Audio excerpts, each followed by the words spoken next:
उन्होंने पारिवारिक तरीके से शादी की। सुहागरात में उनका पहला सवाल था, कितने अफेयर्स थे। मैं बहुत देर तक उनके चेहरे को देखता रहा। फिर कहा, कितने अफेयर थे?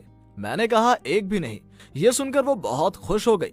फिर उसने बोला कि आज से सिर्फ मुझसे ही प्यार करना, अगर किसी और लड़की को देखा तो जान ले लूंगी। मैं उसी दिन समझ गया था कि वो मुझसे कितना प्यार करती है। जिस दिन मैं हंस हंस कर उसकी चचेरी बहन के साथ बातें कर रहा था, उस दिन वो मुझे बाहों में लेकर बहुत रोई थी और मुझसे बोला, मैं तुम्हें कितनी बार मना कर चुकी हूँ कि दूसरी लड़कियों के साथ बातें मत किया करो।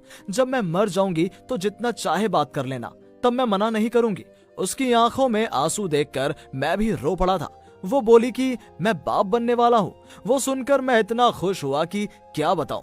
उसे गोद में उठाकर पूरे घर में चक्कर लगाने लगा। वो मुझसे कहती थी कि अगर मैं खाना बनाते वक्त उसे पीछे से जाकर परेशान ना करूं तो खाना बनाने में उसका मन नहीं लगता। उसकी हर ख्वाहिश मैं खुशी से पूरी करता था। बहुत प्यार करता था उससे, अब भी करता हूँ। उसने एक बात और कही थी कि मुझे बाहों में लिए बिना उसे नींद नहीं आती थी। पूरी रात वो मुझे बाहों में भरकर सोया करती थी। चाहे कितनी रात क्यों ना हो जाए, मैं घर लौट आता था। जब वो 6 महीने की पेट से थी, मुझसे पूछा कि बिना मेरे तुम्हें कैसा लगता है। मैं चुप था, जवाब नहीं दे पाया। अक्सर वो मुझसे कहती थी, अगर मुझे कुछ हो जाए तो तुम दूसरी शादी मत करना।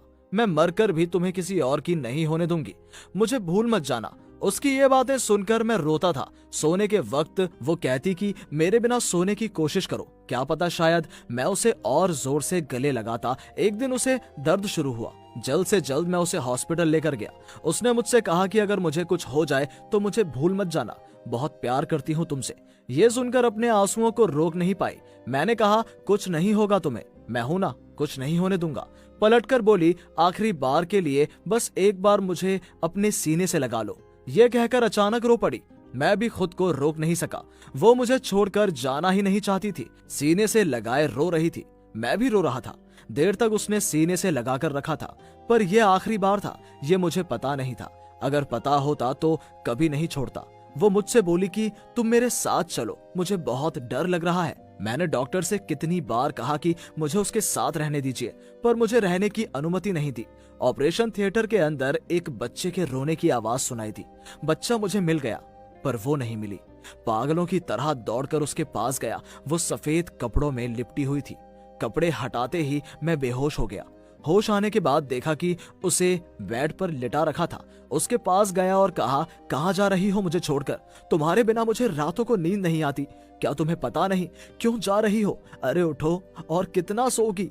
तुमने मुझसे कहा था मेरे आंसू तुमसे बर्दाश्त नहीं होते।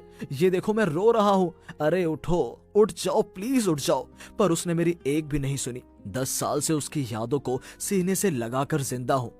बेटी अब समझने लगी है। वो कहती है, पापा ये माँ के लिए मत रोया करो, तुम्हें रोने नहीं दूंगी। आंखों से आंसू पोंछ देती है और मैं फिर रो पड़ता हूँ और वो फिर से पहुंचती है। किसी की पर्सनैलिटी से अगर आपको प्यार हो जाए तो आप उसे हजारों साल में भी भुला नहीं पाएंगे। जी हाँ, आपने सही सुना। एक उम्र के बाद कभी चेहरा सुंदर नहीं रहता। Good looking, good hair style, इतने सब से कहीं बढ़कर होती है पर्सनैलिटी। पर्सनैलिटी एक ऐसा जादू है जिससे किसी को भी घायल किया जा सकता है। किसी की पर्सनैलिटी से अगर आपको प्यार हो जाए तो दुनिया में और किसी को भी अच्छा नहीं लगेगा और उसकी बातें करने का अंदाज, उसके तौर तरीके आपको खींचते रहेंगे।